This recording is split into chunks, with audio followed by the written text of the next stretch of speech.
The Count Rolands, he canters through the field, holds Durandal, he well can thrust and wield. Right great damage he's done the Saracens. You'd seen them, one on other, dead in heaps. Through all that place their blood was flowing clear. In blood his arms were and his hauberk steeped, and bloodied o'er shoulders and neck his steed. And Oliver goes on to strike with speed. No blame that way deserve the dozen peers. For all the Franks they strike and slay with heat. Pagans are slain, some swoon there in their seats. Says the Archbishop, good baronage indeed. Montjoie, he cries, the call of Charles repeats. And Oliver is cantered through the crush, broken his spear, the truncheon still he thrusts. Going to strike a pagan, Malsarun, flowers and gold are on the shield he cuts. Out of the head both the two eyes have burst, and all the brains are fallen in the dust. He flings him dead, 700 else amongst. Then has he slain Turgine and Estergu. Right to the hilt his spear in flinders flew. Then says Roland, Companion, what do you? In such a fight there's little strength in wood. Iron and steel should here their valour prove. Where is your sword, that Haltaclear I knew? Gold in its hilt, whereon a crystal grew.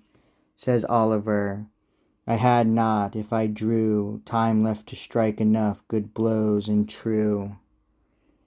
Then Oliver has drawn his mighty sword, as his comrade had bidden and implored. In knightly wise the blade to him has showed.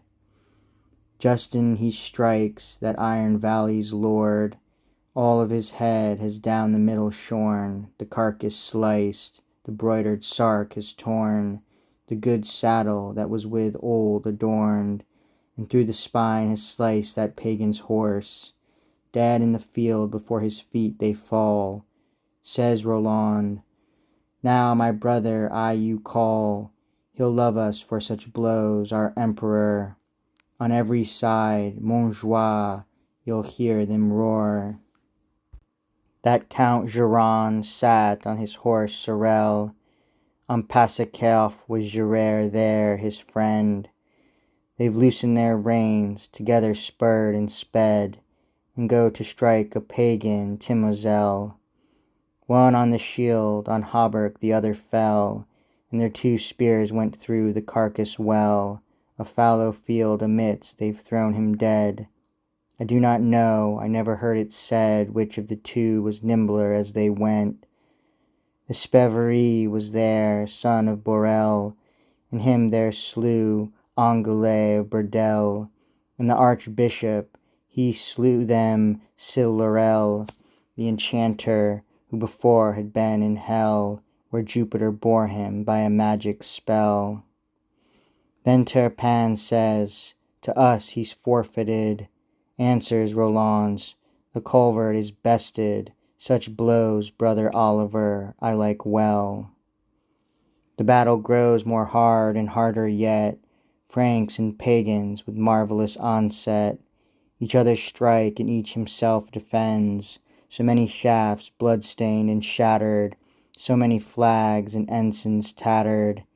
So many Franks lose their young lusty head, who'll see no more their mothers nor their friends, nor hosts of France that in the pass attend. Charles the Great weeps therefore with regret. What profits that? No succour shall they get. Evil service that day Gan rendered them, to Saragosse going, his own to sell, after he lost his members and his head, in court at Aix, to gallows tree condemned, and 30 more with him of his kindred were hanged, and thing they never did expect. Now marvellous and weighty the combat, right well they strike, Oliver and Roland. 1,000 blows come from the Archbishop's hand, the dozen peers are nothing short of that.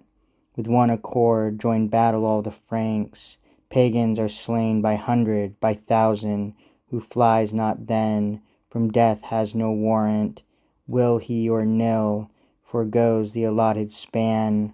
The Franks have lost the foremost of their band, they'll see no more their fathers nor their clans, nor Charlemagne, where in the pass he stands. Torment arose, right marvellous in France, tempest there was, of wind and thunder black, with rain and hail, so much could not be spanned.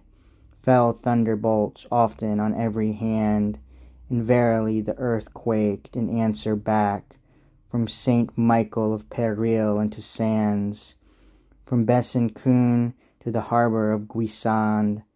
No house stood there but straight its walls must crack.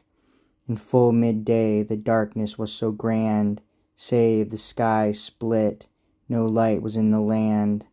Beheld these things with terror every man, and many said, we in the judgment stand, the end of time is presently at hand. They spake no truth, they did not understand. 'Twas the great day of mourning for Roland.